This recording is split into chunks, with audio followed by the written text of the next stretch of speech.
What's up, Almighty? How you doing, fam? Hopefully this is the last exchange we have of this nature because, frankly, my audience deserves better. The overall general public deserves better. And out of respect for your father and your family, who I have a great deal of admiration and love for, I don't want to continue this back and forth.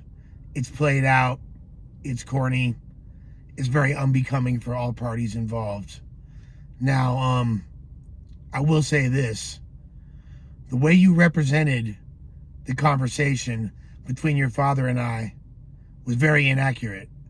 Now, I'm not going to delve into the nuances or specifics of how or why, because I have too much respect for your father, and any conversation him and I have is between the two of us.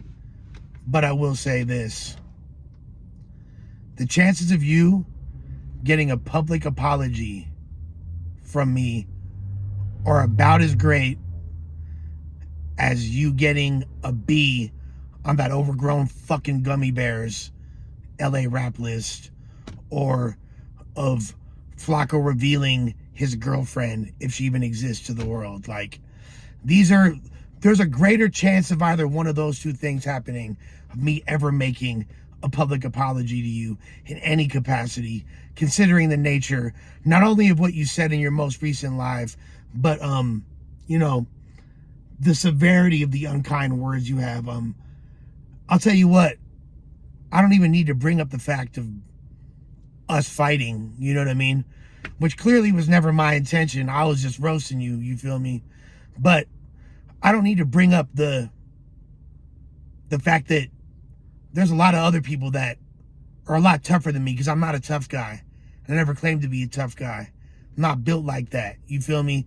But there are a lot of tough guys who have challenged you to fights, seem to be a lot less eager to address that than you are me. However, I'm not scared of you in any capacity whatsoever. I'm not here to disrespect you. I'm not here to state the obvious, because everything I've said, everybody already knows. But if you think you're getting a motherfucking public apology from me, don't hold your breath. You got a better chance of that hairline growing back in and performing reverse osmosis than you do getting a public apology from me in any way. So this isn't to disrespect you.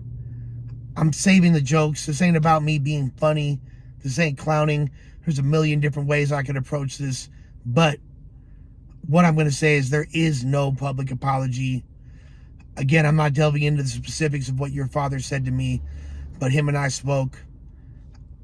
He spoke about what he said.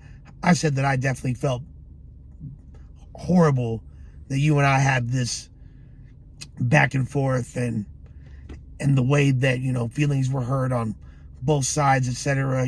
But I'll tell you what, man. What he said was, talk to that man, have a conversation with that man. I would love to have a conversation with you. I would love to talk to you. Whatever that entails, that entails.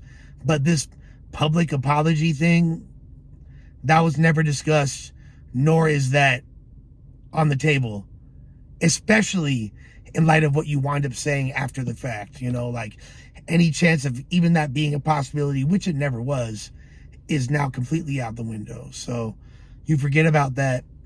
At the end of the day, go about your business. I'm going to go about mine. It is what it is. You feel me? I think you got a lot bigger fish to fry. I'm focused on getting my money up. I'm focused on getting my weight up, not my motherfucking hate up. Ain't no sense in really talking about nothing else. I do find it funny, though, that, before we had our initial exchange that led to this point about a year ago or so, I said I could say a lot more to you when you were criticizing my music, and that's when you snapped, started calling me a buster, a weirdo, all the other,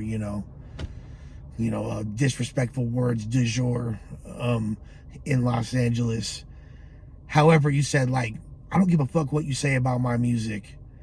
Like, you say whatever you want. Like, when I was implying, all I have to say was shit about your music. It's everything I wound up saying in those diss tracks.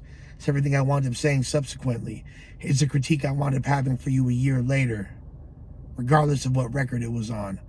Now, when you were going back and forth with Dijon, you said, how can I not take it personally. This is my music.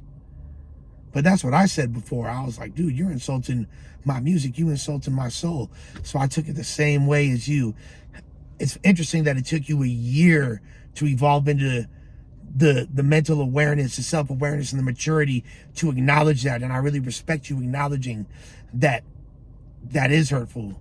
So, especially when it's coming from somebody that you consider family or have a certain amount of love for. So, you know, I do find that interesting. I know you might see the hypocrisy in that.